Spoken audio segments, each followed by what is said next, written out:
আমার প্রেমের ফিলে ঠুমকা লাগালি, নাগরের নাগর দোলায় দুলবি নাকি বল। মন মন প্রেমের কারেন্ট খেলো রে। হেই গাইস, ওয়েলকাম টু সিনে সুমন। তো কী অবস্থা সবার?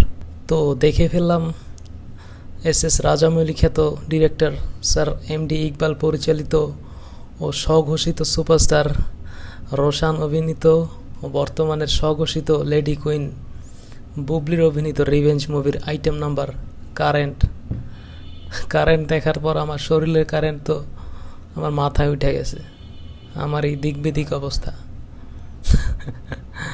আপনাদের কি অবস্থা? ইন্ট্রো দেখে আপনাদের বুঝে ফেলার কথা আমি কি বলতে চাইতেছি। তো এই গান নিয়ে আর কি রিভিউ দেব?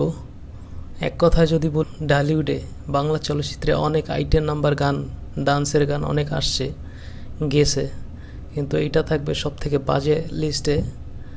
এটার না কোনো লিরিক্স ভালো লাগছে, না ডান্স ভালো হয়েছে, মানে কি একটা খাপ ছাড়া, মানে একটা মানে দিক বিদিক অবস্থা।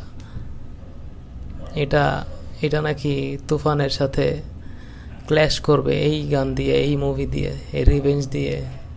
স্যার এস রাজামৌলি বলছে এটা দিয়ে নাকি তুফানকে বিট করে দিবে, এটা দিয়ে নাকি তুফানকে ক্ল্যাশে হারিয়ে দিবে, এবং রিভেঞ্জ নাকি 1 নম্বর সিনেমা হতে যাচ্ছে। তো এই ঈদে কি বলবো, বাসা নাই। এই রিভেঞ্জ সিনেমার পোস্টার বাদে এখন পর্যন্ত কোনো কিছুই ঠিক মতো ভালোভাবে ওয়ার্ক করেনি। আবার এটা নাকি ঈদে রিলিজ পাবে, তুফানের সাথে ক্ল্যাশ করবে।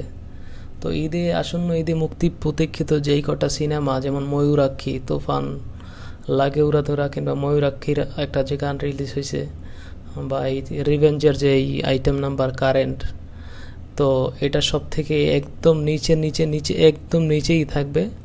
ঠিক আছে, এটার যদি আমি এক কথায় রেটিং দিই তাহলে 10 আউট অফ 0.3 আর 0.5, 10 আউট অফ 0.5, এটাই হচ্ছে আমার রেটিং। আপনাদের কি মতামত কমেন্ট করে জানান।